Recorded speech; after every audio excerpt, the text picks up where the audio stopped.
Bueno, pues bienvenidos a todos ustedes, miembros de la Universidad Autónoma Metropolitana y Comunidad de Iztapalapa, aunque a lo mejor hay alguien que no sea, ¿verdad? No lo sé, pero la mayoría son de la división de CBI, aunque a lo mejor puede que haya alguien que no lo sé, ¿no? Entonces, aquí como no sabemos nada, el doctor Gabriel Núñez nos va a dar una introducción al respecto de este evento. Por favor, Gabriel. Chicos, buenos días. Pues muchas gracias por el esfuerzo, por el tiempo. Les agradecemos están aquí en estas primeras jornadas de ciencia de datos de la división de CBI. Todo empieza con una idea y el trabajo en equipo, y en particular el equipo de hoy está conformado por el doctor Héctor Morales, el profesor Oscar Yáñez. Me gustaría presentarlos. El doctor Héctor Morales Bárcenas es físico egresado de la Facultad de Ciencias de la UNAM. En el año 2000 recibió apoyo financiero del CONACYT para realizar estudios de posgrado en el extranjero. Parcialmente también fue financiado por el gobierno de los Estados Unidos para los estudios de doctorado. Es maestro en Ciencias Matemáticas Aplicadas por el New Jersey Institute of Technology y doctor en Matemáticas por el Rensselaer Polytechnic Institute, ambas instituciones de los Estados Unidos. Con el programa de repatriación de CONACYT en 2009 regresó a México como profesor visitante al CIMAT en Guanajuato. Desde 2012 se incorporó como profesor visitante al Departamento de Matemáticas de la UAM y desde 2015 es profesor investigador definitivo, titular de tiempo completo en el mismo departamento.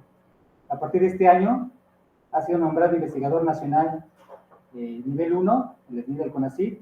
Sus campos de interés son los problemas inversos, estadísticos y computacionales en propagación de ondas, tomografía, física médica y recientemente en la modelación matemática en física biológica y biología de sistemas. Por su parte, el profesor Oscar Yáñez es profesor titular del Departamento de Ingeniería Eléctrica de la Universidad Autónoma Metropolitana, Unidad de Iztapalapa, desde 1989. Es miembro del Laboratorio de Investigación de Neuroimagenología, el INI.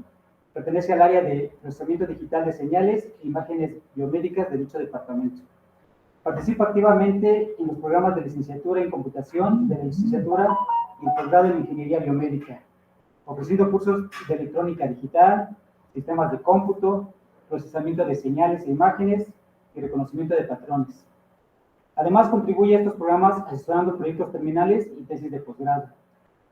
Sus campos de interés es el procesamiento y análisis de información cerebral de origen tanto electrofisiológico como anatómico funcional. Está involucrado en diversos proyectos de investigación relacionados con la segmentación automática de imágenes de resonancia magnética por métodos estadísticos, la reconstrucción tridimensional y visualización volumétrica de estructuras cerebrales, la estimación de fuentes EEG para la planeación neuroquirúrgica, las interfaces cerebro-computadora, así como en el desarrollo de sistemas de hardware de soporte para varias de estas aplicaciones. Bueno, ¿quieres yo lo lea? Decía Carlos Monsiváis que si no terminamos agradeciendo a sí mismo, ¿no? El doctor Gabriel Núñez es actuario por la Facultad de Ciencias de la UNAM, tiene una maestría en Estadística e Investigación de Operaciones por rimas de la misma UNAM y un doctorado en Ciencias Matemáticas por la Universidad Autónoma Metropolitana, Unidad de Iztapalapa. Realizó una estancia postdoctoral en la Universidad Carlos III de Madrid, España, y también ha sido profesor visitante del Departamento de Estadística del ITAM. Ha sido jefe del área de probabilidad y estadística del Departamento de Matemáticas y coordinador de la maestría en Matemáticas Aplicadas en la UAM. Es evaluador acreditado del área 1 por el CONACYT y pertenece al SNI, al Sistema Nacional de Investigadores. Desde 2006 ha participado en los comités técnicos asesores para los conteos rápidos organizados por la otrora Instituto Federal Electoral, el IFE, y ahora el Instituto Nacional Electoral en México. Actualmente es miembro fundador del Grupo de Investigación de Ciencia de Datos de la División de Ciencias Básicas e Ingeniería de la misma Universidad Autónoma Metropolitana de Iztapalapa. Gracias, señor. Sí. Pues chicos, estamos aquí con un evento de ciencia de datos, lo que eso signifique, la verdad. Pues, la historia lo vamos a discutir a lo largo de los días del evento, ¿no? Que es para nosotros ciencia de datos, que es para la gente en el mundo, que es para la gente aquí en México. Pero lo cierto es que esta idea nace de algún lado, ¿no? Pues recuerdo que regresaba yo del postdoc al extranjero por ahí de 2013 y me invitaron a un seminario, pero la sorpresa es que no era un matemático de la UAM, no era un estadístico de la UAM el que me invitaba a un seminario, sino era un físico, ¿no? Era el doctor Héctor Morales. Y decía yo, ¿por qué un físico invita a un estadístico a un seminario? Entonces, de ahí la verdad que resultó la afinidad de este tipo de metodologías, de modelar fenómenos reales a través de matemáticas, a través de herramientas computacionales, pero usando datos. Entonces, reconociendo el trabajo interdisciplinario, fuimos trabajando con colegas dentro del departamento de matemáticas allá en la UAM, con el profesor Escarela, si lo conocen por ahí, con algunos otros profesores, y actualmente pues, se nos unió al grupo del profesor Oscar Yáñez con gran entusiasmo. Entonces, la idea es trabajar dentro de la UAM con grupos interdisciplinarios, ya sean profesores, investigadores, estudiantes, profesores de tiempo parcial, alumnos de licenciatura, de maestría, de posgrado, todos son bienvenidos. A lo largo de este día y mañana trataremos de mostrar cuál es la idea de lo que entendemos nosotros por ciencia de datos, ¿no? Aunque a lo mejor a algunas personas no les guste el concepto, pero lo iremos discutiendo, ¿no? Entonces, sean bienvenidos a estas primeras jornadas. El formato es único porque no lo hemos probado, ¿no? Es inédito, ¿no? Los cables son algo especial, así fueron diseñados, ¿no? Por favor, siéntanse en la más completa confianza de preguntar cualquier duda. Este evento realmente, digo, no es presunción, pero lo organizamos para ustedes, estudiantes, invitados en general, ¿no? Nosotros podemos seguir haciendo nuestra investigación en nuestros currículos. Estamos convencidos que el trabajo es multidisciplinario. El profesor Oscar Yáñez, el doctor Héctor Morales, su servidor, pertenecemos a 3 áreas diferentes de la UAM y a 2 departamentos diferentes. Entonces, en la organización de este evento, damos fe de que realmente estamos convencidos que el trabajo debe ser multidisciplinario. Entonces, queremos que sientan la libertad de preguntar cualquier cosa. Lo hacemos en parte por ustedes y también por nosotros porque nos divierte de vez en cuando, ¿no? Desvelarnos, organizar cables, talleres, etcétera. Entonces, siéntanse en esa libertad de preguntar realmente. La inquietud es lo importante. Yo no sé qué tanto aprendan de Python, de R, de Octave, no sé qué tanto, pero la idea al menos creo que el grupo coordinador organizado por Héctor Morales, Oscar Yáñez, es motivarlos, ¿de acuerdo? Y entonces siéntanse en libertad, cualquier duda pregúntenla. Es más fácil o es mejor que no terminemos lo que tenemos pensado ofrecerles, pero que ustedes pregunten y se lleven una duda importante o que se lleven una respuesta importante para que continúen adelante. Entonces, sean bienvenidos a estas primeras jornadas. No sé si el doctor Oscar Yáñez o Héctor Morales quiere tomar la palabra. Sí, yo quiero decir una cosita muy breve. Por supuesto que gracias a todos por desmañanarse y venir a acompañarnos hoy acá. Ha sido una gran experiencia sumarme al grupo de ciencia de datos de diversas maneras, colaborando con los alumnos, los profesores, discutiendo sobre sus trabajos, hablando de las cosas que hacemos en ingeniería biomédica en este ámbito. Pero lo más importante realmente ha sido saber que sí podemos, ¿no? Lo creíamos, pero no lo habíamos probado, que sí podemos hacer este tipo de trabajo interdisciplinario, ¿no? Yo me refiero rápidamente a los biomédicos entre nosotros, nos formamos en la interdisciplina porque no hay escapatoria, porque así es la ingeniería biomédica, pero una cosa es tener la idea de que así va a ser y otra cosa es realmente ejercerla y vivir, ¿no? Entonces, esa es una experiencia que los invito a los que se han mantenido muy centrados en su ámbito de investigación y más, pues a que exploren otras posibilidades. Vamos a hablar de diversas aplicaciones en estos días, cosas que a lo mejor no tienen nada que ver con lo que hacemos en el día a día o en nuestras tesis, pero que van a resultar finalmente premio que de interés, ¿no? Para que veamos también el campo tan amplio que relacionamos nosotros con la ciencia. La realización de este taller resulta como parte de un proyecto que el profesor Gabriel, el profesor Héctor y yo propusimos a la División de Ciencias Básicas de Ingeniería, y entre otras cosas, contemplaba la idea de dotarnos a alumnos y profesores relacionados con el tema de infraestructura para hacer nuestros experimentos y nuestro trabajo de ciencia de datos. Parte de la razón por la que estamos hoy aquí y no en algún edificio de la UAM Iztapalapa es ver si estamos a la altura del reto de lo que propusimos. Entonces vamos a estar usando una infraestructura que hemos ido construyendo a lo largo de varios meses desde acá. Entonces queremos ver las posibilidades de acceso remoto, queremos ver una serie de cosas. Téngannos paciencia si algo falla. Hay un montón de cosas que es la primera vez que las hacemos nosotros tres el día de hoy. Entonces es un reto para nosotros y por supuesto que gracias por acompañarnos en el reto y por supuesto criticarnos y aplaudirnos si lo consideran pertinente. Listo, bueno. Bueno, sí, siguiendo con lo que dijo el profesor Oscar, todos se van a conectar a la hora de los talleres a un servidor que fue también producto de otro proyecto divisional. Entonces, en principio el servidor es suficiente como para tener las conexiones de todos y es suficientemente rápido como para hacer cómputo científico, que eso es lo que vamos a querer probar en los talleres esencialmente, ¿no? El lenguaje realmente de programación, pues no es lo importante, digo, lo sabemos, aunque bueno, hay quien creo que R es importante, o Python, ¿no?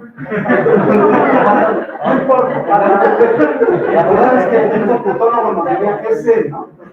Se acabó la discusión, pero lo bonito de esto es que van a haber distintas formas de abordar problemas. De hecho, como dijo el profesor Oscar, son muy distintos los problemas. Si se preguntan por qué son 3 talleres, es porque somos 3 personas, ¿no? Pues no había mucha escapatoria, ¿no? Este día son 2 talleres, uno en la mañana, luego uno en la tarde y mañana es el otro, ¿no? Entonces la programación más o menos está así. Ahorita vamos a introducir al primer invitado. Luego sigue el primer taller, luego tenemos un corte, un breve descanso, me parece que terminamos casi para la hora de la comida y regresamos al siguiente taller. Y mañana en la mañana tenemos una plática muy interesante, espero que sí puedan estar también temprano a las 9 de la mañana o 10, ¿no? A las 10 es sobre asuntos de complejidad y ciencia de datos. Un profesor de física de la UAM también nos va a platicar del tema. Y después arrancamos con el taller del profesor Oscar y al final tenemos una conexión a la Universidad de Stanford porque tenemos, orgullosamente podría haberlo dicho Oscar, hay un invitado que es egresado ¿es de la maestría? De la licenciatura de ingeniería.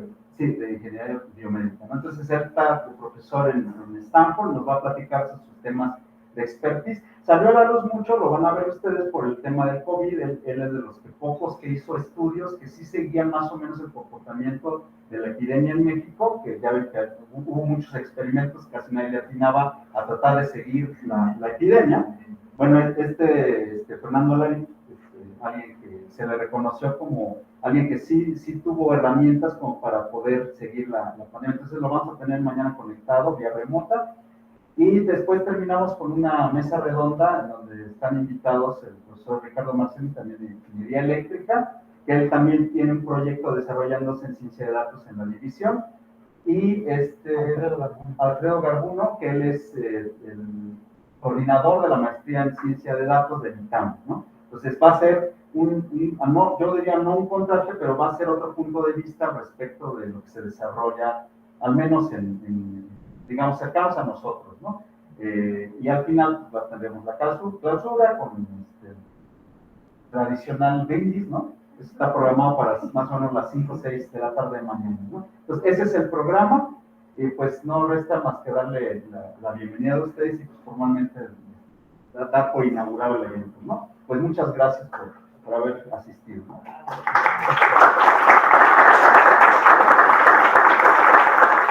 Entonces, no sé si o empezamos un poquito antes, son 15 minutos antes de la hora, o algo más que tenga que añadir el doctor Núñez, algún anuncio. Yo creo que vamos a empezar y mandamos un break después de la... Sí, igual como para dar un poquito más de espacio para el descanso. Les quiero presentar al doctor Sergio Yarza. Él viene de Nayarit, él trabaja en la Universidad Autónoma de Nayarit, de Nayarit. Sí, ¿verdad? Perdón. Ya, ahora sí que ya empecé mal, ¿no? Como los chistes en los entierros, ¿verdad? En los gringos, ¿no? Sí, su formación él es ingeniero electrónico, aunque no lo crean, es ingeniero electrónico por el Tecnológico de La Laguna en Coahuila, y después hizo maestría y doctorado en el CIMAT, en matemáticas aplicadas, ¿no? Y es científico de datos justo en una empresa de acero, ya nos platicará de qué se trata, pero él es el externo en el sentido de que no es, aunque está en la academia también, pero también tiene, digamos, sus intereses y bueno, tiene trabajo en esta empresa de aceros, y pues uno va a decir, bueno, y esto de ciencia de datos, pues está desparramado por todas las, como las matemáticas lo están en realidad, tampoco es así como que no podemos entenderlo, aunque digo, de formación me consta, yo fui sinodal tuyo en el doctorado, ¿verdad? Creo que sí. Sí, casi. Es de matemáticas puras, la verdad, y ya nos platicará el coste que puede haberse regresado a la electrónica, no, electrónica, no, ¿verdad? Las aplicaciones, ¿no? Realmente, pero bueno, los dejo con el profesor Sergio Yarza, entonces adelante, Sergio. La transmisión va a ser vía, sí, si quieres, adelante. Sí. Va a ser vía Google Meet. Ustedes lo van a ver y vamos a proyectar en ambas pantallas, bueno, en ambos extremos, la presentación. Hasta que, parece que el profesor Oscar, el ingeniero, ¿verdad? El ingeniero de imágenes nos habla. Luego. Sí, que no es un poco la. A ver cómo les va a hacer por ahí. No, No, decimos, no me molesta. pero hasta que no se ustedes ahí no sabemos. Hay que hacer algo, lo hacemos.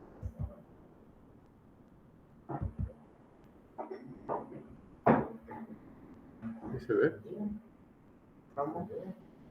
Pero aparte, pero además tengo que proyectarla en Meet también, me imagino. Si lo compartes ahí, es ya compartir.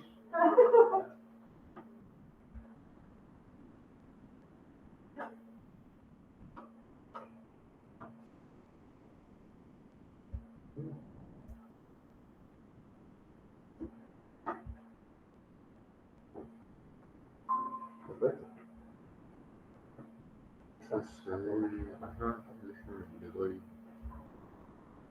Me acuerdo cómo es la pantalla completa. Pero ahí está.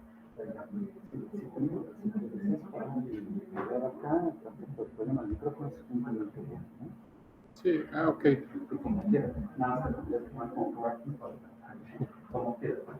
No, pues está bien, así más cerca de aquí, porque así bueno, hola, ¿qué tal? Sí se ven todos, ¿verdad? Para un lado, para el otro, pero bueno, ahí está. Quiero agradecer la invitación a dar esta charla, que también es la primera vez que charlo en algo sobre ciencia de datos y es la primera vez que estoy aquí en la UAM Iztapalapa, así que todo también será inédito. Y como no hay nada contra qué compararlo, pues, Te va a salir muy ya, bien. ajá, exacto, me va a salir muy bien. Sí, exactamente, ¿no? No hay datos, entonces no hay mucho problema, ¿no? Entonces, como bien lo dijo Héctor, tengo yo ahorita dos adscripciones. Una es a la Universidad Autónoma de Nayarit y la otra es al grupo de acero. No sé si han oído hablar alguna vez de esta compañía. Pero pues como su nombre lo dice, pues es una empresa que se dedica a la siderúrgica, ¿no? Pero además de producir acero,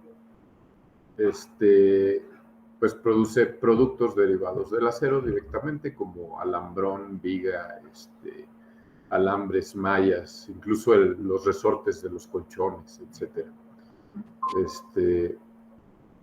Y independientemente de eso, también trabajo en la universidad como docente, investigador. Y todo esto se juntó bueno, en la universidad trabajo desde hace 12 años. En el grupo de acero tengo un poquito más de un año, tal vez 4 meses.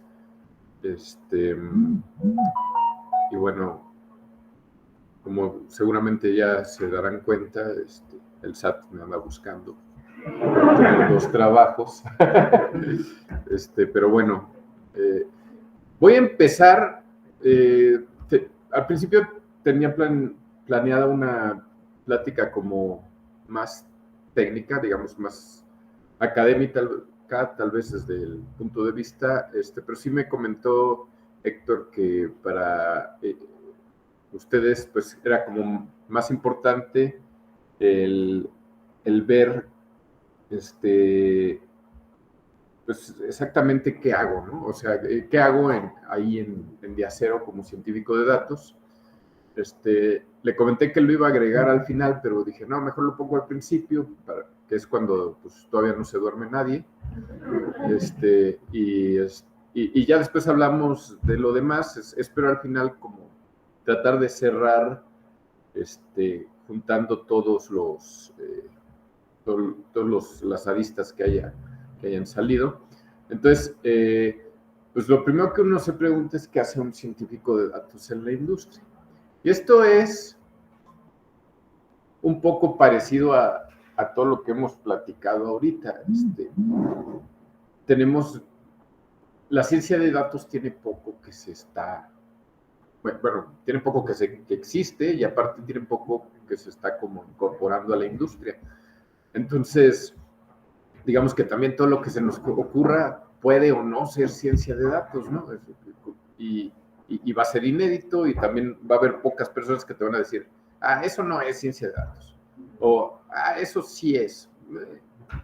Entonces, como que puede depender de las ganas que tengas de hacer lo que te están diciendo, lo que tengas que hacer. Pero básicamente, yo lo divido como en 4 cosas, que al menos en lo que yo he visto en el grupo en el que yo trabajo.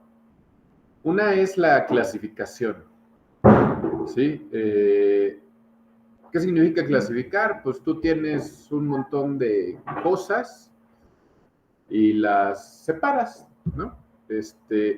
Un ejemplo clásico, pues, es la segmentación de clientes, ¿no? Entonces, ¿qué es lo que haces? Pues tienes un montón de clientes, un montón de gente que te está comprando tus productos, pero no todos son iguales, ¿sí? Y no quiero verme como, o sea, no es racismo, ¿no? Es más bien un tipo de, o sea, hay clientes leales, hay clientes que apenas están empezando a comprarme, hay clientes que ya llevan mucho tiempo, hay clientes que si sube un poco el precio salen huyendo, y hay clientes como muy sensitivos al precio también. Y esto tiene muchas aplicaciones para las empresas porque según el cliente es el tipo de estrategia de publicidad que puedes manejar con los distintos clientes. Un análisis muy clásico para dividir clientes es el análisis RFM. No sé si alguno de ustedes ha oído hablar de esto, pero básicamente son tres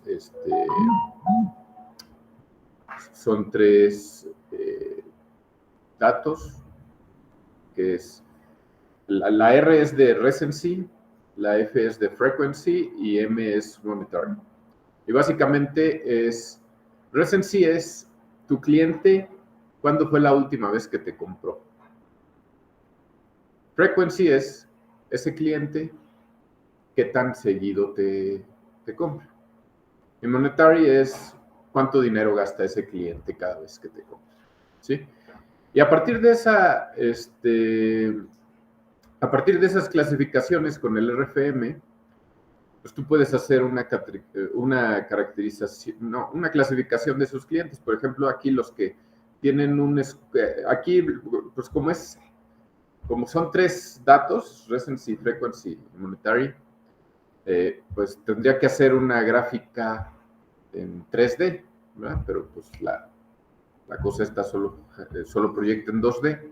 Entonces lo que hice fue que la F y la M las puse sobre el eje de las Y's, sobre el eje vertical, el recency lo puse sobre el eje horizontal. Entonces lo que estoy haciendo es como combinando el score F y M en el eje de las Y y en el eje de las X, el recency.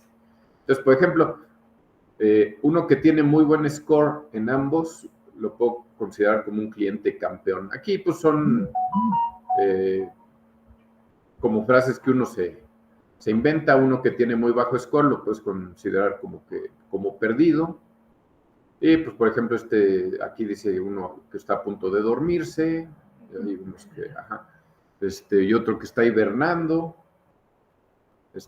Por ejemplo, de acá dice, oye, pues me compra seguido y gasta bastante, pero me compró hace mucho la última vez. Entonces está como, no lo puedes perder, ¿no? Hay que hacer algo. Entonces, dependiendo de cómo estás haciendo esa clasificación con tus clientes, puedes cambiar la forma como tratas a cada cliente. Otro tema que se hace mucho en ciencia de datos es el de optimización, ¿sí? Entonces, ¿qué es la optimización? Pues básicamente yo tengo una función objetivo que quiero minimizar o maximizar, ¿sí? Entonces, por ejemplo, a lo mejor quieres... cuando uno entra a cualquier empresa, sobre todo, y va a manejar datos, pues uno firma unas cositas que se llaman acuerdos de confidencialidad, ¿no? Entonces no les voy a decir, pero ustedes ya saben. O sea, por ejemplo, una de las cosas que se utiliza mucho en el mundo del acero, la chatarra. O sea, tú vas y compras chatarra porque, pues sí, o sea, también se puede sacar el acero de la mina, pero a veces es acero que hay que tratar un poco más. El de la chatarra ya está tratado de alguna manera. Entonces, por ejemplo, una de las cosas que puedes optimizar es decir, bueno, yo necesito tantas toneladas de chatarra para poder cumplir con mi producción. Entonces, ¿cuál es el precio mínimo que debo pagar por la chatarra para completar esas toneladas que necesito, ¿no? En realidad no estoy rompiendo el acuerdo de confidencialidad, porque lo que no debo de hacer es dar datos. Entonces, como no les he dicho en cuánto está el precio de la chatarra, ni cada cuándo se cambia, pues todo está bien. Y esta gráfica no es de esos datos, esta la saqué de Google Lens. Entonces, todo bien. Otra cosa que hace un científico de datos son pronósticos, ¿no? Entonces, por ejemplo, pues quieres saber, tú produces un determinado producto, pero no es tan fácil como de yo hago el producto y yo digo en cuánto lo vendo. Más bien, pues tú estás en un mercado competitivo donde hay otros productores que, pues si ven que tú aumentas mucho el precio, ellos lo bajan. Entonces, más bien, hay tendencias del mercado que raramente tú vas a poder estar manipulando. También puedes pronosticar caídas de pedidos. O sea, a lo mejor tienes un cliente que constantemente te está pidiendo producto, pero de repente lo va a dejar de hacer.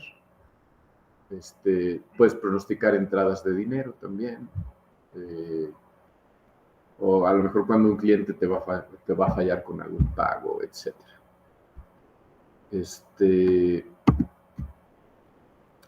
Y por último están las regresiones, ¿sí? ¿Qué son las regresiones? Pues básicamente es hacer predicción. O sea, agarras tus datos y dices, bueno, hay una variable que es la que a mí me gustaría poder pronosticar o controlar de alguna manera. Y las demás variables las uso para crear un modelo, y a partir de ese modelo yo trato de pronosticar la variable. Idealmente, cuando haces tu modelo, se ve así, pero nunca se ve así, ¿no? O sea, sí es.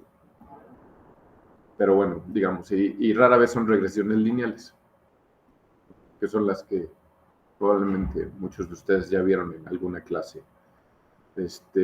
Entonces, pasando un poco ya a lo que me truje, me voy a... al final del día, todos estos de acá se basan en modelos. No crean que porque el último hablé de un modelo, nada más en esa parte hay modelos, ¿no? O sea, en general, uno siempre necesita modelos para poder trabajar con estos problemas. Suena, o sea, no es lo único que hace uno, ¿eh? O sea, no crean que es lo único que hace uno, porque no crean ustedes que dicen, pues dame datos, y es así de sencillo, como de que te dan los datos y dices, mira qué bonitos datos. No. O sea, te vas a topar con datos nulos, te vas a topar con variables, sobre todo cuando trabajas con variables físicas, te vas a topar con sensores que se quedaron pegados en un valor. Entonces, de repente tienes, no sé, algún sensor de temperatura que se quedó en cero, ¿no? Y que está dentro de un horno, entonces pues está como raro. Y de repente vas a tener también valores que evidentemente están mal, ¿no? O sea, hay datos atípicos y también seguramente han oído hablar de los outliers o datos atípicos, pero independientemente de los datos atípicos, hay de repente unos datos que uno dice, bueno, ¿por qué el sensor está dando esto? Es imposible, a veces varias órdenes arriba de lo que deberían estar los datos. Entonces, aquí no estoy hablando entonces de la limpieza de datos, por ejemplo, no estoy hablando de la normalización de los datos, por ejemplo, que son cosas más técnicas que entenderán mejor los que ya han llevado probabilidad estadística, modelación, regresión lineal, etc. Y además también cuando te metes al mundo de la ciencia de datos, es como hacer zoom a un montón de cosas que ni sabías que existían, ¿no? O sea, porque, por ejemplo, ahí en la empresa donde estoy yo, pues habemos científicos de datos, analistas de datos, ingenieros de datos, luego están los de TI, o sea, los de tecnologías de la información, y luego está el que recolecta los datos, ¿no? El que es como el monito del INEGI que va tocando por cada portal. Entonces hay veces que tienes un montón de gente trabajando con los datos, no sabes muy bien qué hace cada quien. Por ejemplo, el científico de datos, pues al menos sabe que es el último de la cadenita, ¿no? O sea, y también, por ser el último, pues es al que le va a llover, ¿no? Cuando las cosas no salgan demasiado bien. Pero pues a veces o sea, dependiendo de las subdivisiones que tenga cada empresa, pues a veces es un poco como jugar al teléfono descompuesto. Cuando no salen bien los datos, ¿quién de toda la cadenita es el que está ahí metiendo la pata, ¿no? Pero bueno, ya metiéndome un poco más a este asunto, normalmente en ciencia de datos trabajamos con modelos de Machine Learning. Pero no sé si han oído, no sé si han visto modelos de Machine Learning, algunos de ustedes. Seguramente han oído la palabra, al menos. Pero básicamente un modelo de Machine Learning es un modelo de caja blanca. Le decimos, ¿qué es un modelo de caja blanca? Es como un modelo de caja negra, pero no lo queremos decir. Básicamente. O sea, un modelo de caja negra, pues lo que pasa es que tú no ves nada más ves como que entran cosas, y aquí hay una caja negra y salen cosas, ¿no? Pero realmente no sabes qué pasó aquí adentro, ¿no? Un modelo de caja blanca, sí sabes lo que pasa aquí adentro, pero es tan complejo que pues si lo ves así, realmente no entiendes qué es lo que está pasando, o sea, pero sí tienes acceso a modificar cosas de aquí adentro. Porque, digamos, tú mismo estás programando esta cosa. Tú mismo le puedes. Entonces, por ejemplo, este modelo, no sé si alguno ya haya visto este tipo de modelos, pero este en particular que puse es una red neuronal. Pero hay otros muchos modelos. Hay random forest, hay regresión logísticas, hay y luego hay los que son como ya de un segundo nivel, XGBoost, DarkBoost, etcétera. Pero básicamente lo que hacen estos modelos es que pues tú les metes unas variables y de acuerdo al modelo tiene que va calculando unos coeficientes donde va a empezar a tratar de combinar las variables y tratar de predecir o de modelar la variable que tenemos como objetivo. Por ejemplo, en una red neuronal lo que haces es que como que tienes las tres variables y entonces haces combinaciones de todas contra todas, moviéndole ahí coeficientes y luego de estos resultados vuelves a combinarlos todos contra todos y calculas otros coeficientes. Entonces, digamos que en la práctica sí es como un modelo de caja negra, porque hay un montón de constantes ahí, de coeficientes y de interacciones que son difíciles de ver. Entonces, una pregunta que surge es ¿cómo podemos calcular la importancia de cada variable en uno de estos modelos? ¿Sí? O sea, por ejemplo, voy a dar un ejemplo, no sé, agarro a 5 de ustedes, 5 alumnos de ustedes, les doy un problema de matemáticas, un examen de matemáticas o de lo que les guste, de probabilidad, etcétera. Los dejo que entren en un cuarto, los grabo porque es de caja blanca, y ustedes regresan y obtienen una calificación, pero es grupal, ¿no? Es de lo que hicieron. Entonces, ¿cómo puedo saber de ustedes quién fue como el que, no el más importante, sino el que más afectó a la calificación? ¿Sí? Pues no es fácil incluso viéndolos, ¿no? O sea, no es realmente fácil saber, ¿no? O sea, a lo mejor hubo uno que fue el que más ayudó porque se quedó callado todo el rato, ¿no? Hay gente que a veces es mejor que esté callada, ¿no? Entonces, lo que voy a hacer es, va a parecer como un cambio muy radical de todo este tema de ciencia de datos, pero al final todo va a combinar bien, ¿sí? Entonces, voy a hablar de un problema, vale, lo voy a poner tal cual. Es un problema parecido, luego veremos por qué es parecido. Ténganme un poco de paciencia. Lo bueno es que creo yo que el problema nos ha pasado un poco a todos. Con estas compañías nuevas, ya tienen más de 10 años tal vez, pero específicamente Uber, Didi, etcétera, son compañías que tuvieron una ventaja competitiva contra el servicio normal del taxi. Principalmente, hay varias razones. La principal es que, por ejemplo, o sea, la tarifa nocturna no es tan alta como, por ejemplo, con los taxis, pero de las cosas principales era la posibilidad de poner varias paradas y que el Uber no saliera más caro, ¿no? Porque el taxi, básicamente, en cada parada te cobra como si hubiera vuelto a salir, o sea, banderazo y todo, ¿no? Entonces,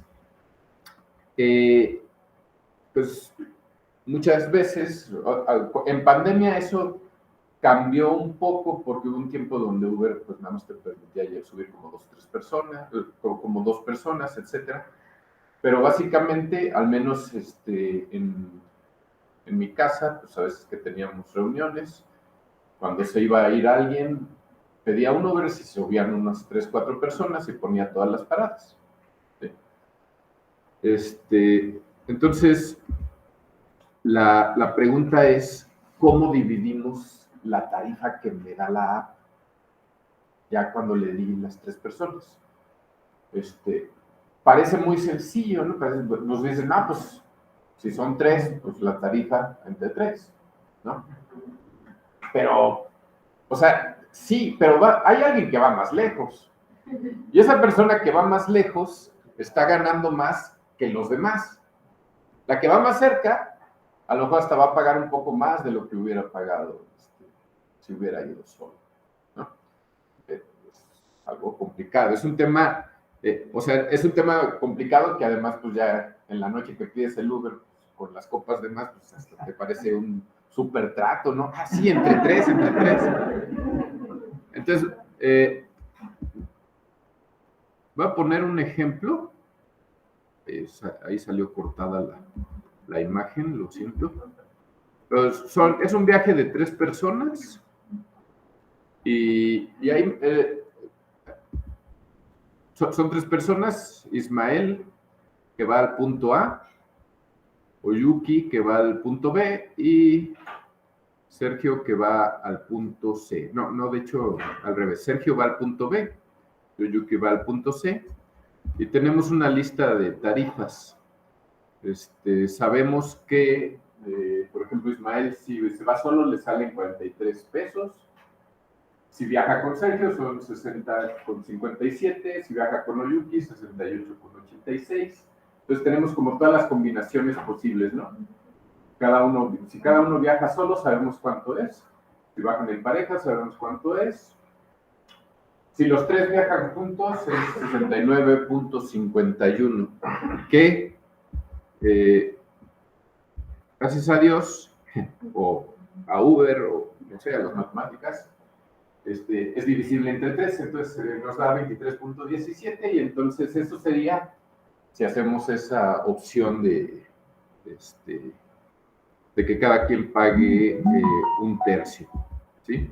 Pero evidentemente hay alguien que se está beneficiando del asunto, ¿no? O sea, Oyuki, que era la que iba hasta el punto C, debería de pagar más, usa más tiempo el carro, se gasta más gasolina, etcétera, ¿sí? Entonces, voy a poner un ejemplo parecido, así como supongamos, lo pongo como un canal de agua, pero lo pueden pensar como ustedes quieran. A lo mejor pueden pensar como una carretera. De hecho, a mí me gusta más el ejemplo de la carretera. Hay 4 ranchos, el A, el B, el C y el D, y una carretera que pasa por ahí. Quiero hacer un camino que pase por los 4 ranchos, y supongamos lo de 12,000, pues es risible, pero podemos pensar $12,000 que cuesta cada tramo. Entonces, pues pensando en el ejemplo que acabamos de dar del Uber, la respuesta como naive sería, pues cada quien pone 12,000, ¿no? Pero otra vez hay alguien ahí que se está pasando de, ¿por qué? Pues porque, por ejemplo, el del rancho D no nada más usa este tramo, usa todos, ¿no? El del rancho C usa todos, y por ejemplo, el del rancho A no le sirve de nada este pedazo de tramo, ¿no? Entonces, y no nada más es un asunto de codicia o de avaricia, no es nada más, porque este tramo, el problema no es que A nada más lo quiera para sí mismo, el problema es que, más bien, no es como que A diga, ¿por qué yo voy a pagar por si todos lo usan? Es un tema de, pues, este tramo se va a desgastar más porque todos lo van a usar, ¿no? Entonces no es justo que nada más pague por este tramo si todos lo van a usar, ¿no? Entonces hay 2 formas de ver la solución. La primera es la todos pagan lo mismo, pero la otra es, bueno, pues si todos van a pagar, si todos van a usar este tramo, pues este tramo debería de pagarse entre todos. ¿Sí? Es decir, todos ponen $13,000 por este primer tramo. Luego, en el siguiente tramo, ya nada más lo usan los 3 de acá. Entonces, pues lo dividimos entre 3. Pues ya cada quien paga 4,000. Luego lo dividimos entre los 2 que quedan, 6,000. Y pues nada más lo paga D. ¿Sí? Por cierto, si se preguntaban por qué el 12, pues es que es divisible entre muchos números. Entonces era más fácil.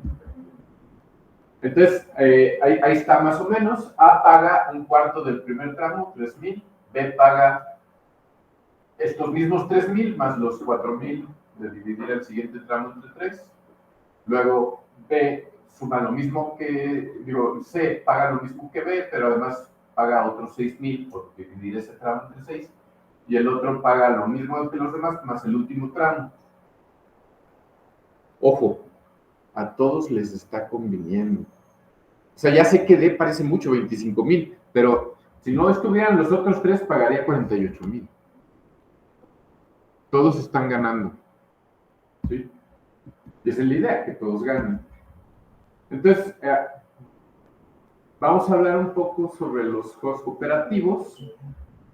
¿Qué es un juego cooperativo?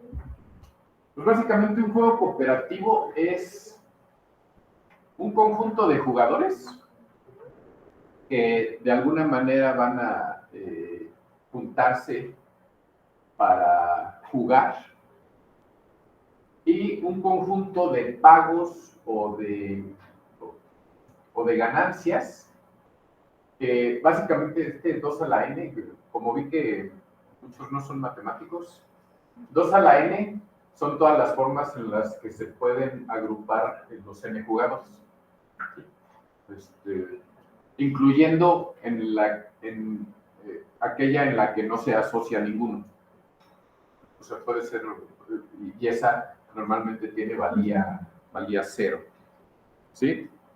Y una solución es, dado ese juego, cuánto gana o cuánto paga cada quien. Básicamente, eso, rápidamente, eso es de lo que se trata la teoría de juegos cooperativos. Si alguno de ustedes ha visto la película Una mente brillante, la desarrolló principalmente Nash, que es el protagonista de esa. ¿Qué nos gustaría, qué es lo que nos gustaría que cumpliera una solución? Pues que sea eficiente, es decir, que la suma de todos los pagos sea lo que pagarían todos juntos, o que la suma de todas las ganancias sea lo que ganan todos juntos. La otra es que el pago que le toque a cada jugador sea mayor o igual que el que le tocaría si no coopera, si no va solo. Un poco lo que pasó hace rato con el agua, ¿no? Todos ganaron. Entonces, básicamente esto de racionalidad individual es que sí le convenga a cada jugador asociarse. Los demás son un poco más técnicos, pero básicamente lo que dice es, si tú tienes 2 juegos diferentes y hay un jugador que cuando se añade a cualquier grupo en ambos juegos,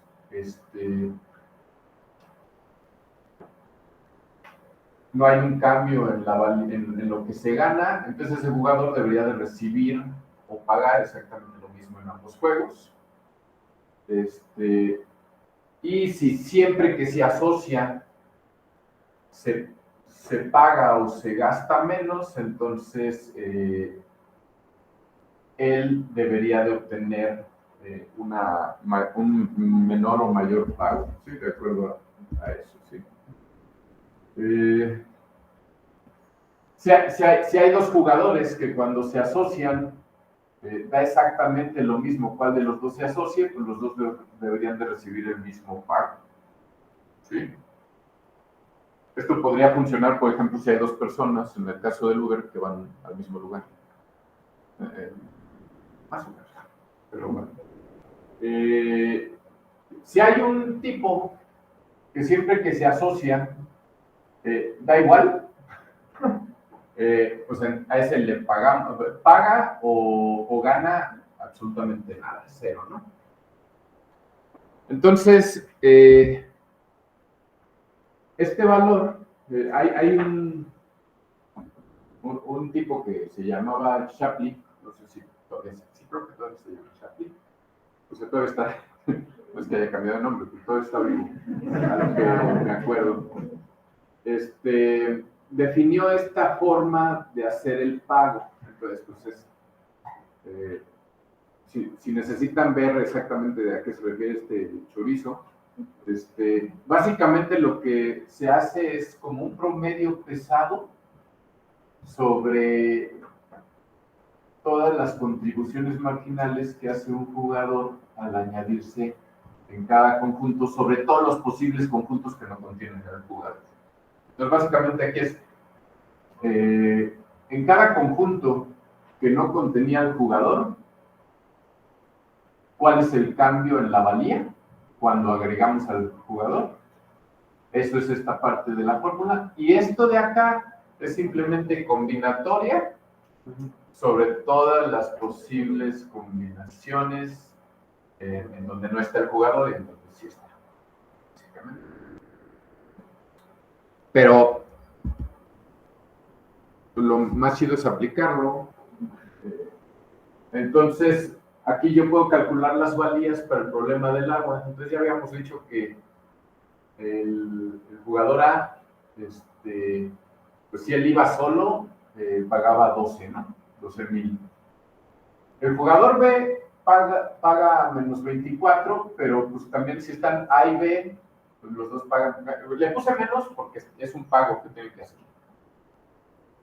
Entonces el jugador B paga 24, pero también si se asocia con A y B, se pagan 24.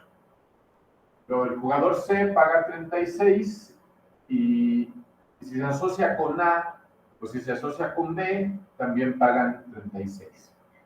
Y por último, D, si está él solo paga 48, pero en cualquier sociedad donde está D, también se pagan 48, porque D era el último, ¿no?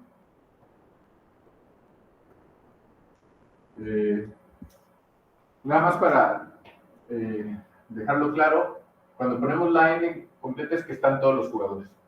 Cuando ponemos la N, significa que están todos los jugadores en ese conjunto. Entonces, aplicando el reparto, usando el valor de Shapley, no les voy a poner el cálculo, pero me crean que da exactamente lo que habíamos dicho que debía de dar. A paga 3, B paga 7, C paga 13 y D paga 25. ¿Sí?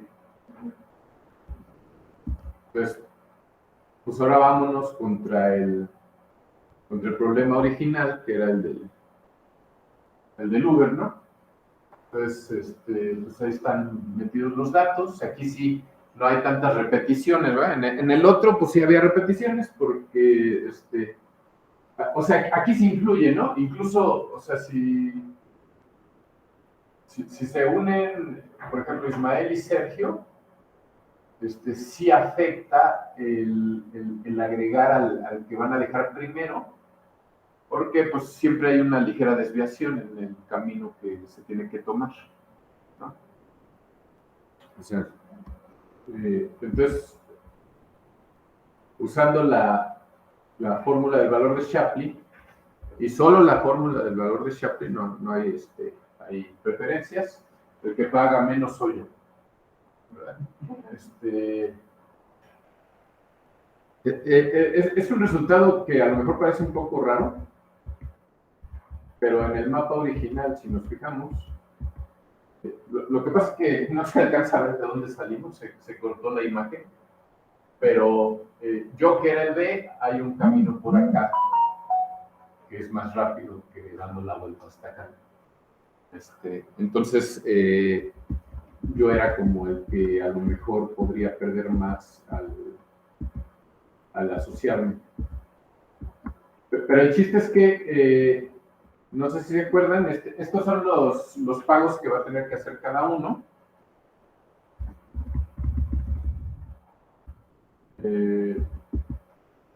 Cada uno iba a pagar 23.17 en la tarifa total. Pero más que nada en lo que, bueno, habemos dos que pagamos menos que eso, pero Oyuki solita iba a pagar casi 52 pesos, ¿no?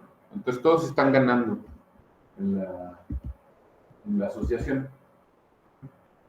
Ahora sí, volvemos. Teníamos como 3 problemas. Entonces ahora sí, volvemos al problema original. ¿Cómo calculo yo la importancia de cada variable aquí? Entonces la idea es usar precisamente el valor de Shapley. Ahorita voy a proyectar, de hecho, un notebook que traigo ahí donde está implementado todo esto, pero la idea básicamente es la siguiente.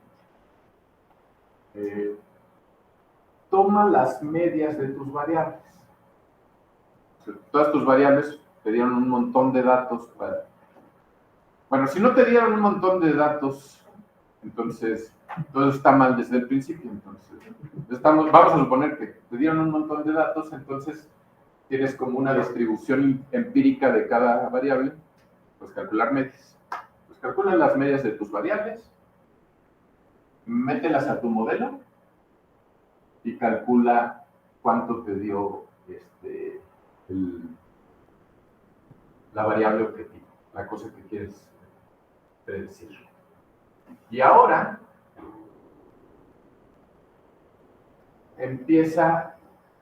agarra una de las variables y esa muévela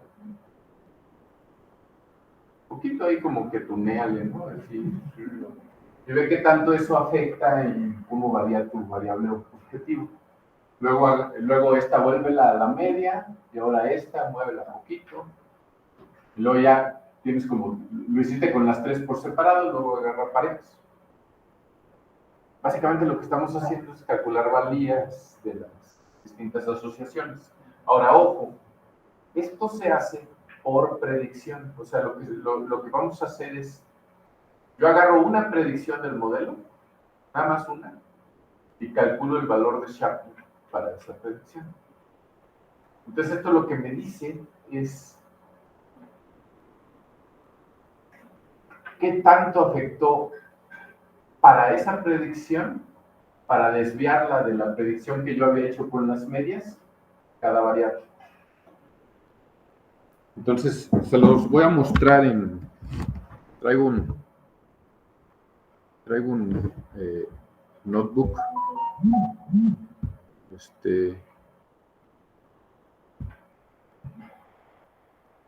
Algunos les dirán que R,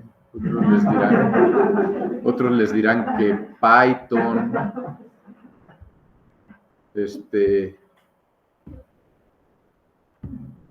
otros les dirán que Python otra vez. La verdad es que... ¿Sabes que te puedo hacer una pregunta? Sí. ¿Qué? Oye, hay una teoría de juegos cooperativos, usando la red de Shapley. ¿No llegan a existir lo que se llaman, digamos, estrategias inadmisibles? O sea, ahorita los juegos que pusiste son bonitos. Sí.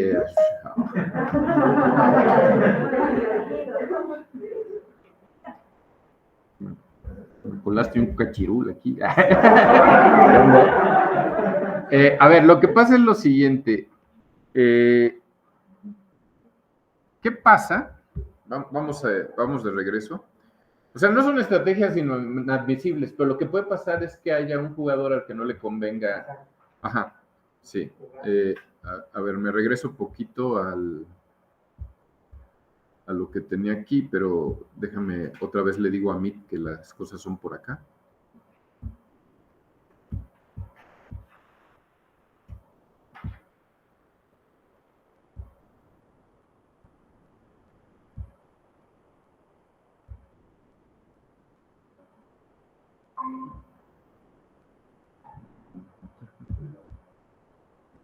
A ver, ¿qué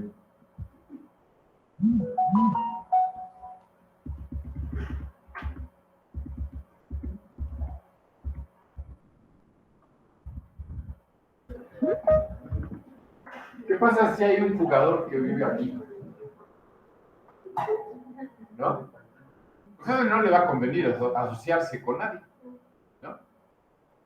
Es más o menos la misma idea que en el mapa de Uber, pues qué tal que hay uno que vive para el otro lado de donde iban a salir.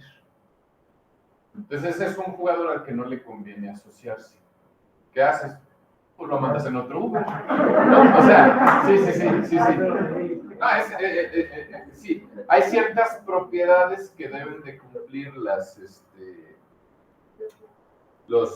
el juego, digamos, para que el valor de Shapley cumpla con la mayor parte de las características. Acá me brinqué esa parte cuando puse ahí, que no sabía cómo iban los tiempos, pero ahorita ya que quité o sea, que pude ver el reloj, vi que todavía tengo bastante. Pero, ajá. El valor de Shapley es eficiente, es simétrico, es monótono, aditivo y no les paga a los que no hacen nada. Pero sí es importante lo que comentaste, o sea, es una condición que básicamente dice que siempre que unes dos conjuntos de jugadores, la valía debe disminuir, o debe aumentar, más bien, ¿no? Entonces acá el problema es que cuando tú pones un jugador de este lado, a la hora de que lo agregas, todas aquí las valías sí disminuyen porque son valores negativos, vas a pagar más. Entonces tienes que tener este sentido. No es propio, es como una monotonía, pero en inclusión de conjuntos. Pero sí. Sí. Pero sí podrían llegar al acuerdo, ¿no? De que en un momento dado decían ir a dejar primero así y después irse todos para allá. ¿O no? Pero es que el de acá no solo no le conviene, sino que tampoco a los de acá les conviene que él entre, ¿no? Porque va a querer ganar algo, ¿no? Sí, bueno, pero digamos en este sentido, si no lo vemos desde el punto de vista económico, solamente acompañarlo para que no se vaya solo. Yo tengo una duda más sobre No. Es que está muy borrado. Está poniendo una ruta fija en base a los valores que va dejando A, B, C y D, o A, B, C. ¿Se puede buscar la ruta más óptima para ir dejando a los jugadores? O ya me lo da el problema. Normalmente Uber ya te da la ruta. Bueno, pero en general. Lo que sí es que lo que haces es que minimizas sobre todas las rutas posibles, ¿no? O sea, porque alguien podría decir, ¿qué tal que primero dejo a C? Sí. Ahí cambias ahí estás cambiando el problema. Igual que ahora el recorrido sería. Exactamente, ¿no? Y inmediatamente todos los jugadores van a pagar más dinero. Entonces lo que haces es, al correr el problema, buscas, o sea, pones todas las permutaciones en las que puedes colocarlas. Ajá. Y sobre cada conjunto tomas la más chica, el que te da la menor ruta. Y ese problema de veces también se puede resolver con el mismo de los jugadores, pero ahora buscando para la ruta más. ¿En cuál? ¿En el del agua? No, No, el de Sharp. Ajá, o sea, el de Shapley, no, pero primero tú haces eso, ese sería como un preprocesamiento de los datos, y luego ya aplicas a Shapley. O sea, no es válido para la otra parte. Ajá, o sea, es que aquí el problema Ajá. que tú tienes es, no hay pizarrón, pero el problema que tú tienes aquí es que este es altamente dependiente del orden en el que están los jugadores. Entonces lo que tienes que hacer es minimizar sobre todo los posibles órdenes que podrían tener los jugadores. Entonces eso sería parte del preprocesamiento. Por ejemplo, aquí, en lo del agua, ahí no hay orden. O sea, tú agarras 3, o sea, no es como que vayas a construir el tramo así y luego de regreso, ¿no? Sino que básicamente agarras 3 y tú ya sabes en qué orden van. En el problema de teoría de juegos, bueno, para entrar al contexto de teoría de juegos, está el principio de racionalidad, que Sergio sí lo puso, pero no lo explicó, digamos, de manera coloquial. Es que todos los jugadores quieren, o sea, tú no juegas para decir voy a perder, sino que juegas siempre para ganar. Entonces, la posibilidad que tú estás planteando no entra aquí, por el principio de racionalidad, que todos quieren su máximo beneficio o maximizar su Si lo beneficio. vemos así desde lo racional, entonces podríamos decir que B, digamos, porque dijiste que A hay otra ruta en la cual se desvía y A dice, pues a mí sí me queda y me conviene, entonces yo ya no participo con ustedes, yo ahora participo con D. Ahí ya se involucra, ¿no? Porque digo, pues, D ya no le conviene, a A ya no le conviene irse con D y C, sino le convendría irse más con D. Comparten ese, porque existe una ruta alterna. Ahí, ¿qué pasa? No sé si Es otro problema. Sí, O sea, sí, ahí ya tienes otra configuración y otro problema. Entonces, perdón. Más bien, igual regresando a lo de la parte de los Uber, están dejando como de fuera otra parte que es como la optimización, pero eso, la optimización que está allí es solo en trayecto.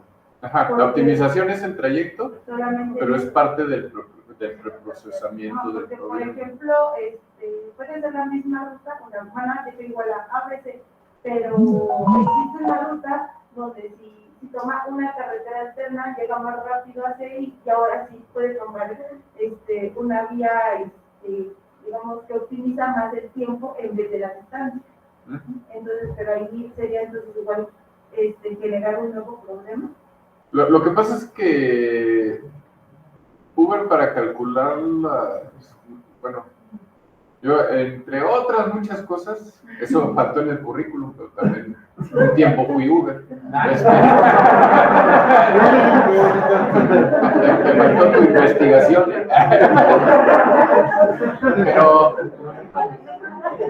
Pero Uber en el cálculo del costo es una combinación lineal entre los kilómetros y el tiempo. Entonces está tomado en cuenta tanto la distancia como el tiempo a la hora de optimizar la ruta.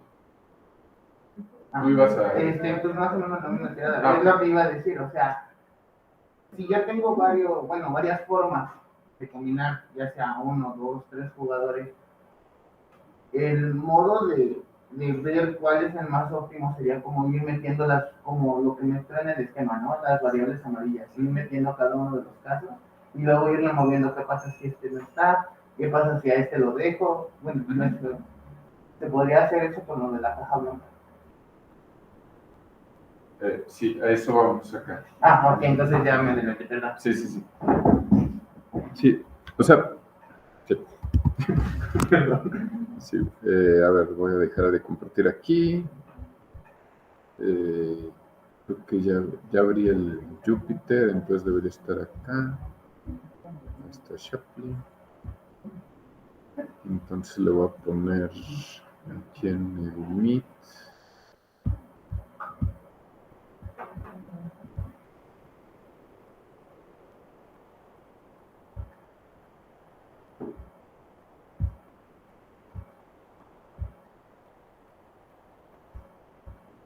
Entonces, pues como les decía, unos dirán que Python, otros dirán que R. Yo soy neutral, pero uso Python.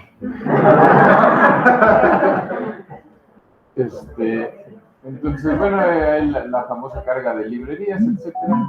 Y déjenme cierro el Teams porque me están llegando mensajes en días de vacaciones que pedí. Sí, no crean que ando aquí dobleteando, ¿no? Entonces, pues si ya han trabajado un poco con Python, sabrán que Pandas es básicamente la librería que hay que usar. Y es un dataset que trae datos de precios de casas, pero están como calculados por blocks, que a veces le batallo para saber si son manzanas o cuadras, pero creo que son manzanas. Entonces, tenemos el dato de longitud, de latitud, o sea, no longitud de las manzanas, sino la posición geográfica, ¿no? Entonces, por ejemplo, aquí dice la edad media de las casas en esa manzana, el total de cuartos, el total de habitaciones, la población, los households, la cantidad de casas. Ajá. El ingreso promedio por casa, el valor, no es promedio, perdón, la mediana. Es bastante distinta y al principio como que no le da una importancia, pero en ciencia de datos la mediana es así, lo mejor. ¿Y qué tan cerca está del océano? Que además, como verán, es una variable categórica. Ese es otro dato interesante, ¿no? O sea, ahí en la cosa que les puse, donde venían las bolitas, algunas de las variables a veces son categóricas, o sea, ni siquiera son numéricas.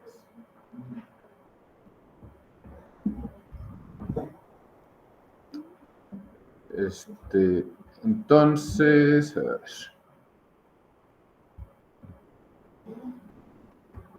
Entonces ahí están los datos. Le puedo pedir que me dé algo de información sobre los datos directamente. Se van a dar cuenta que en el total de habitaciones tenemos una cierta discrepancia. O sea, hay varios datos nulos. No son tantos, ¿no? Son como unos 200 y garra. Y puedo pedirle que me haga una gráfica. No le voy a pedir que la haga porque ya la hizo. Lo que pasa es que ahorita si lo vuelvo a correr, sí se tarda un poquito en hacer la gráfica. Pero por ejemplo, y esta es una de las cosas que hacemos luego los científicos de datos, es ¿qué haces con esos datos nulos? Pues hay como... ¿A esto? Sí. Ah, sí. Básicamente esto es como un no es precisamente un histograma, es una gráfica de barras del número de habitaciones, de recámaras, ¿no? De donde la gente duerme, pues. Porque aquí estamos haciendo como una diferencia entre el número de cuartos, que podría incluir también la cocina, el baño, un estudio, y las habitaciones. Entonces, es una gráfica de barras del número de habitaciones. Entonces, aquí desgraciadamente como que quedó demasiado amontonado. Ajá. Pero pues se ve una tendencia hacia abajo, ¿no? Sería ideal poder ver, ahorita a lo mejor sí, miren, lo que voy a hacer es lo siguiente. Es lo bueno también de saber un poco de Python, que ahorita nomás le agrego y le pregunto. Entonces le voy. ¿Sí, no? Entonces le voy a decir, ¿sabes qué? Dime, muéstrame los valores.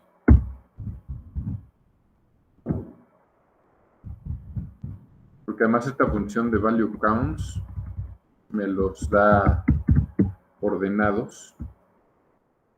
Entonces, pues ahí podemos ver que el número de casas, el primerito, el que tiene más valores es 280. Perdón, sí, o sea, hay 55 manzanas cuyo total de habitaciones son 280. Bueno, entonces aquí vamos a hacer magia, desapareciendo los datos nulos con la mediana.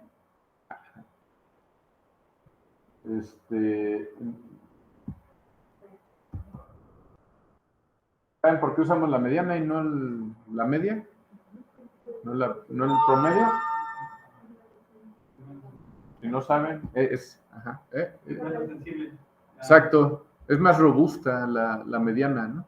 Entonces, si tú tienes un promedio, si tú estás usando la media y de repente tienes un outlier gigantesco, se te mueve la media, y la mediana no se mueve, o a lo mejor se mueve al siguiente valor, o sea, un poquitito arriba, ¿no? Ahí ya, si preguntamos, ya no tenemos datos nulos porque ya metimos ahí la mediana. Luego declaro, aquí lo que estoy haciendo es decirle qué variables vamos a usar para predecir. Aquí queremos hacer un modelo que me prediga el valor de la mediana de los valores de las casas en la manzana en particular. Y ahí hago una división entre los datos de entrenamiento y los datos sobre los que voy a testear el modelo. Entreno un random forest, es uno de los métodos usuales. Predigo, luego ahí calculo el error, el mean square error, que si han visto algo de regresión, pues sabrán de qué se trata. Y por ejemplo aquí le digo, a ver, de tu primer predicción, calcúlame los efectos usando Chaplin. Ahí está. Que se brincó a la siguiente, ¿no? Entonces, si quieres hacer zoom, sí. Entonces, fíjense bien, la primera predicción es que la mediana en esa manzana es de 70,189.83 dólares o pancholares o los que les gusten. Y aquí lo que me dice es, por ejemplo, que la mediana de la edad de las casas empuja hacia arriba el ingreso medio empuja hacia abajo, la latitud y la longitud también empujan hacia abajo. Y el largo de las flechas es qué tanto es esa importancia y está basada en el cálculo de los valores de Shapley. Puedo agarrar la siguiente predicción y para esa también vamos a tener una gráfica y también, si se fijan, más o menos son las mismas variables las que están afectando. Entonces, podemos hacer, de aquí me lo voy a brincar porque se tarda ese sí, lo he dejado a veces corriendo toda la noche y no termina. Podemos hacer, calcular la media de los valores absolutos de Shapley sobre todas las variables y ahí nos va a decir que en general la que más afecta es el ingreso, la mediana del ingreso. Y luego la latitud y la longitud, eso está bien interesante, ¿no? O sea, la latitud y la longitud en promedio son más importantes que la edad de las casas.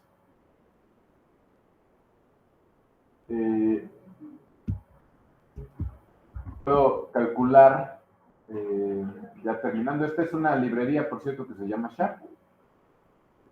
Es libre, no crean que gano alguna comisión por que la descarguen.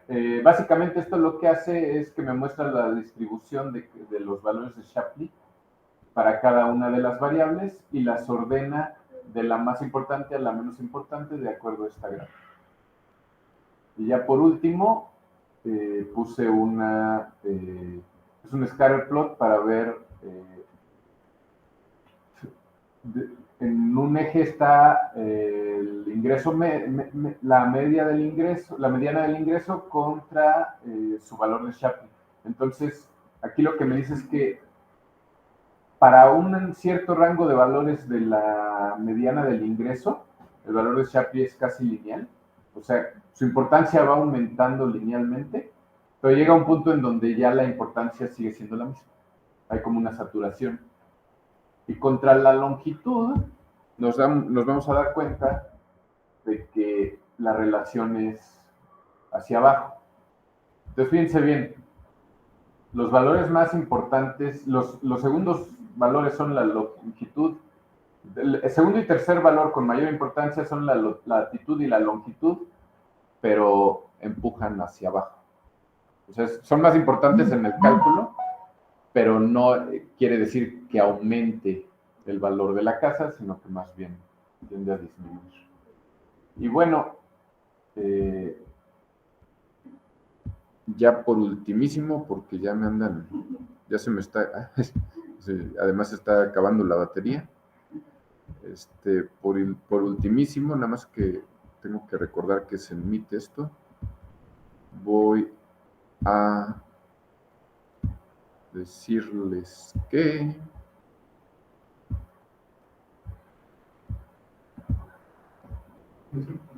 ajá, exacto. Eso es lo que voy a decir, pero hay que guardarla.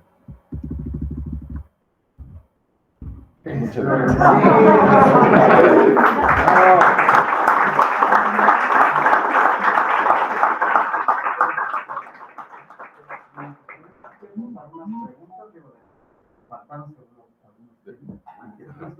De las cortas. A ver, Katia. Por ejemplo, en el ejemplo que nos dio sobre las casas, los valores que no son cualitativos, como por ejemplo si la casa se encontraba cerca de la playa o no, ¿cómo afectan o de qué manera los calculamos en el costo? Sí. Acá lo que hicimos es que para no hacer tan largo la explicación, fue que no las tomamos en cuenta. De hecho, si te fijabas, pero normalmente ahí lo que haces es que creas unas variables que se llaman dummy. Y creas una por cada categoría. Entonces, por ejemplo, vas a tener cerca de la bahía, podrías poner una, no sé, en el centro del país y otra como a una distancia media. Que esas fueran tus tres categorías. Entonces, creas tres variables. La variable cerca de la bahía, la variable en el centro del país, la variable a distancia media, y esa variable va a ser binaria. Entonces, si, por ejemplo, la casa está cerca de la bahía, en esa variable vale 1 y en las otras vale 0. Y así. Entonces, ya la conviertes en algo más numérico. Ahí sí lo que tomas ya no sería la mediana para la mayoría de los cálculos, sino la media, que sería como la proporción de las casas que están ahí. Y ya siendo numérica, ya puedes calcular los valores de Shapley, pero ya no son sobre la categoría, sino más bien sobre esa variable dummy. Entonces, qué tan importante fue, por ejemplo, que sí está cerca de la bahía. Bueno, primeramente muchas gracias por estar aquí con nosotros. Y cuando el bloque que te dio miedo darle round porque dijiste que hay una noche completa para correr. Eso es lo que hacía, es que como que esas gráficas que yo presenté acostadas, las hace para todo el dataset y entonces las pone así como cada punto cada registro es un punto, y entonces se va viendo la gráfica esa, cómo van los rojos y los azules. Bueno, más bien mi pregunta era como que es como que uno espera que las cosas sean rápidas, ¿no? Que la computadora sí, rápido. Pero, ¿qué es lo que hace costoso la aplicación computacional de Shapley? O sea, como, ¿qué operación, si nos vamos a la parte más matemática? Porque hay programas que ocupan resolución de integrales múltiples o ecuaciones diferenciales. ¿Cuál es ¿dónde tú crees que está el costo de hacer los cálculos? Yo pensaría que es en el tamaño del dataset, principalmente, porque si se fijaron, la otra la calculaba rápido, o sea, la puntual la calculaba rapidísimo. Y también luego hay temas como la definición de la gráfica. O sea, si son muchos datos, es como más difícil hacer, poniendo cada puntito. Yo creía, bueno, en mi ignorancia, yo creía que, no, es la primera vez que me encuentro con esto de la idea de Shapley, pero yo creía que el costo era como que a la hora de pues, la combinatoria, ¿no? O sea, el costo bruto matemático en ese cálculo. O sea, no imaginaba que era tan costoso, bueno. Sí, algo también hay de eso, ¿no? La combinatoria, pero es que la verdad es que la combinatoria aquí no es tan grande, porque tienes 1, 2, 3, 4, 5, 6, 7, 8 variables. Entonces son las combinaciones de 8 en muchas cosas, ¿verdad? Sí. Pero 8 factorial, pues no es todavía no es un issue todavía. Sí, acá yo creo que más bien tiene que ver con el tamaño de la... Bueno, pero aclárale que en R iba a ser igual, ¿eh? Sí, en R no hay mucha ganancia.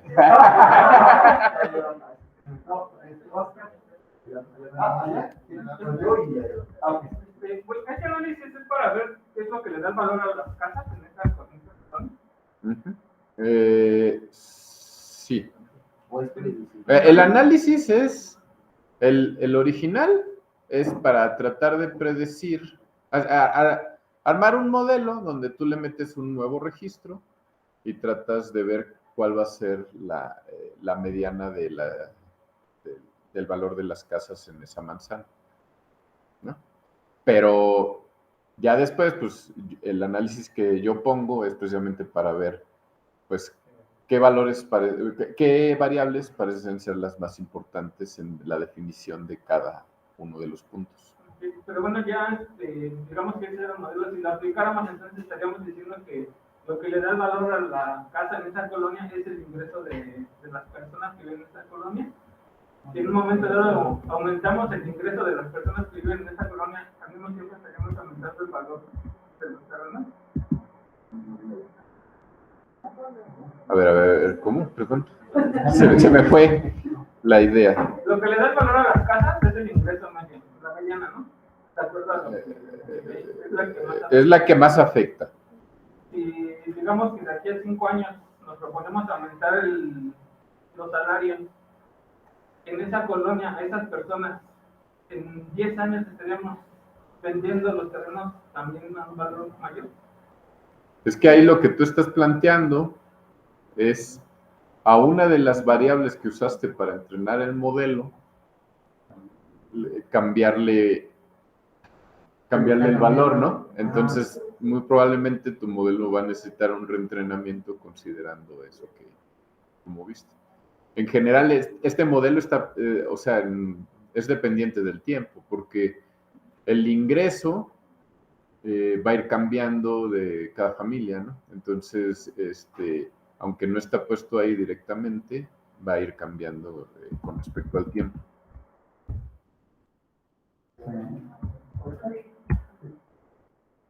Oye, Sergio, mira, me parece que siempre uno de los retos cuando uno hace ese análisis de datos y demás, parte del asunto con el de datos es quieres explicar esos datos, ¿no? Y asumes un modelo y te da lo que te da, y por ejemplo, te sorprende, como me sorprendió a mí, que la latitud y la longitud sean variables relevantes en el asunto, ¿no? Uh-huh. Entonces,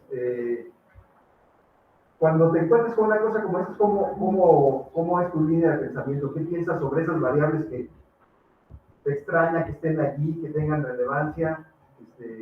¿Cuál es como la estrategia? O a lo mejor ver si no es un artefacto por el modelo que escogiste, que se cuelan y se hacen relevantes, o ¿cómo es más o menos la idea ahí? Pues hay modelos que también podrías llamar como dummies, que puedes correr casi con cualquier conjunto de datos y eso te puede permitir. Y también hay métodos para esos modelos dummies para calcular importancias de las variables. Entonces puedes ir desechando variables desde ahí. Otro método también muy bueno es pues un análisis de correlación. Si ves que hay variables muy correlacionadas, pues las vas quitando algunas. En general, yo creo que esa es como la línea, el ir viendo qué variables están correlacionadas entre sí y también ir haciendo como unos modelos base que te permita ir desechando variables que aparentemente no tienen relevancia. Y a veces también quitas variables porque lo único que te mandan en esas variables son nulos.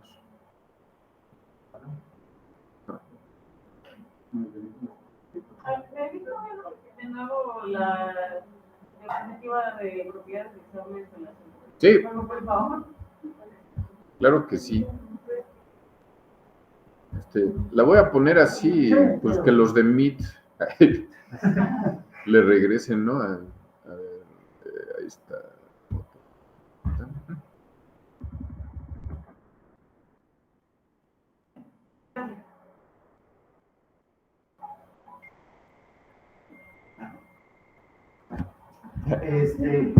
Ahí déjelo un rato. En el modelo usted vio que 5 variables no tenían gran importancia, ¿no? Ya después de ese análisis se pueden quitar y volver a hacer el análisis. Sí, o sea, Si sí. hacemos eso, ¿qué pasa con el costo de completación? ¿Y qué pasa con el costo o con el problema en general? No sé si lo he hecho. Bueno, No lo he hecho, bueno, pero ¿tiene una idea más o menos para dónde va o no? Sí, a ver. No, 5 dijiste. Pues las 5 que no. ¿Ya? Las 5 que no toman importancia, que están. Hay una que prácticamente no da nada, ¿no? Ajá. Pero si te fijas aquí en los histogramas,